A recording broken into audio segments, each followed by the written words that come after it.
సమాజ సేవే లక్ష్యంగా తల్లిదండ్రుల జ్ఞాపకార్థంగా గ్రామంలో ఉన్న మంచినీటి సమస్యలు తీర్చేందుకు దేవనోనిగూడ గ్రామానికి చెందిన ఉదన్రావుపల్లి నారాయణ తన సొంత నిధులతో పాఠశాల సమీపంలో బోరు వేసి నీటి సమస్యలను పరిష్కరించారు.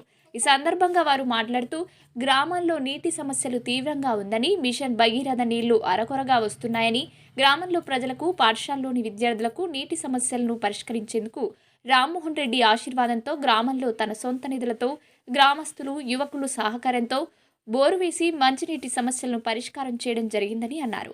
ఈ కార్యక్రమంలో Pedda Narayana, Patti Shankaraiah, U Bhaskar, Venkataiah, P Vishwanatham, U Srinivas, P Anjaiah, U Praveen Kumar, గ్రామస్తులు యువకులు తదితరులు పాల్గొన్నారు. చిన్న నారాయణ, దేవనోనిగూడెం పూడూరు మండల్, వికారాబాద్ డిస్టిక్.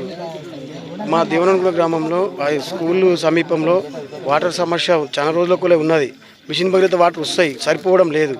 పబ్లిక్ ఇబ్బంది పడుతున్నారు కాబట్టి స్కూల్ పిల్లలకు కూడా లేవు. మరియు పెద్ద సమస్య ఇద్దరి కోసము నా సొంత నిధులతోటి మా అమ్మ మా నాయన చనిపోయారు. వాళ్ళ జ్ఞాపకార్థంగా బోరు నా సొంత నిధులతో వేయడం జరిగింది. దేవనోనిగూడెం గ్రామం లోపల ఇక్కడ కిందికి కిందికేరి అని ఉంటుంది. కిందికేరి మన స్కూల్ దగ్గర వాటర్ ప్రాబ్లము ఉండే. ఈ మిషన్ భగీరథ నీళ్ళు కూడా కొద్దిగా ఆ టైంకు రావు కాబట్టి ఇక్కడ ఉన్నటువంటి ప్రాబ్లంను వాళ్ళ అమ్మ నాయన నారాయణ చిన్న నారాయణ వాళ్ళ అమ్మ నాయన చనిపోయారు. నాయన ముందు చనిపోయిండు, తల్లి మొన్న చనిపోయింది.